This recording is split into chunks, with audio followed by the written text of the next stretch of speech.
When the world goes quiet and the night takes over, the forgotten begin to speak. Welcome to the Voices of the Night, where every shadow has a story and every story chills you to the bone. Some stories are so terrifying, they make you question everything you thought you knew about reality. This is one of those stories. It begins with a seemingly ordinary house, a place that many people would have passed by without a second thought. But for the family who moved in, it became a nightmare, one they could never escape. Inside that house, they found something that defied all logic, something no one could have prepared for. A family of 4 moved into a house on the edge of town. At first, everything seemed perfect. The house was old but sturdy, the garden well kept, and the price was right.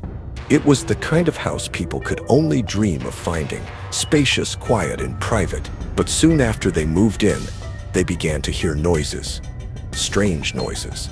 It started with faint scratching sounds at night, then whispers low and distant, as if someone or something was speaking just beyond the walls. At first, they dismissed it. They told themselves it was just the house settling. But it wasn't long before they realized that something darker was at work. Over the next few days, the strange noises escalated. The scratching at night became more pronounced, followed by faint whispers that seemed to come from nowhere. Every night, the whispers grew louder, as if something or someone was waiting for them to listen.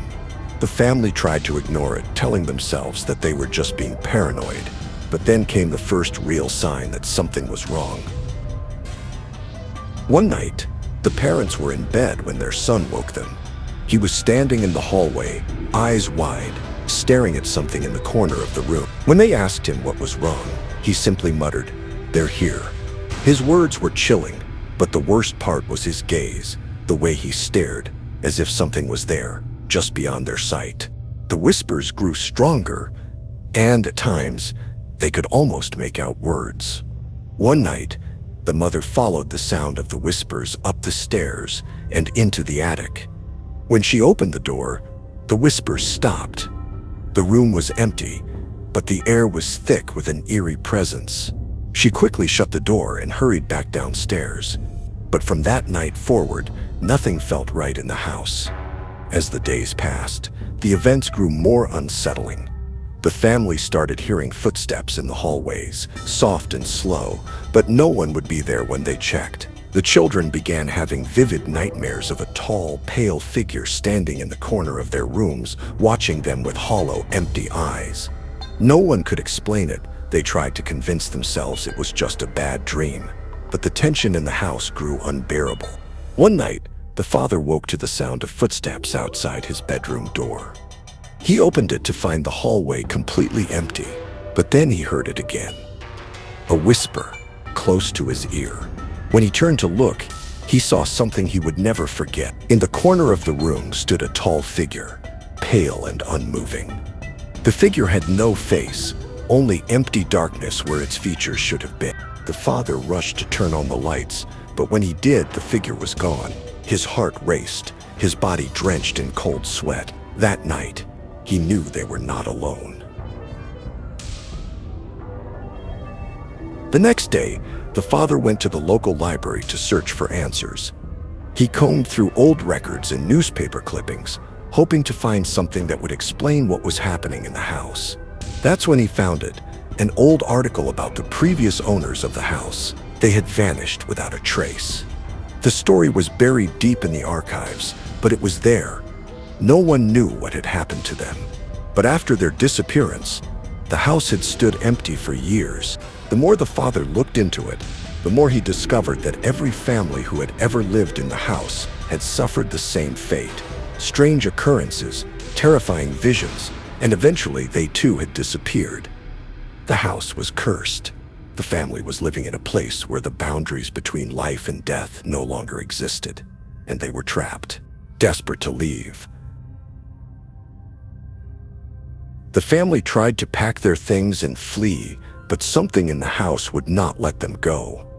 The doors would lock themselves, the windows wouldn't open, and the air grew suffocating. It was as if the house had claimed them. One night, the father ventured into the attic again, determined to uncover the truth. This time, he found something different, a journal. It was old, its pages yellowed with age, but it was clear it had been recently disturbed. The journal belonged to the last family that had lived there, and it chronicled their experiences in the house.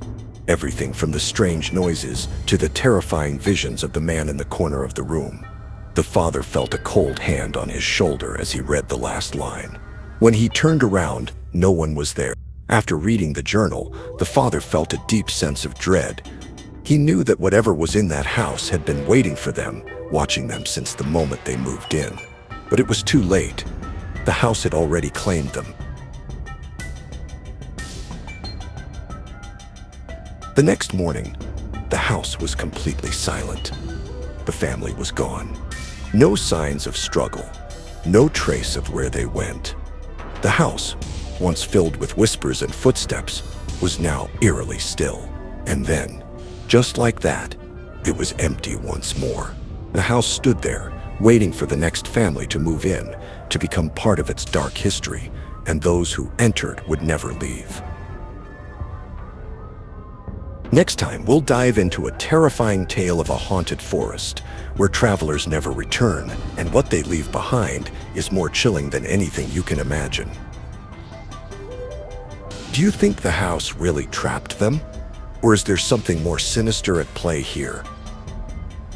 Let me know what you think in the comments below. Until then, sleep well, if you dare. This has been Voices of the Night.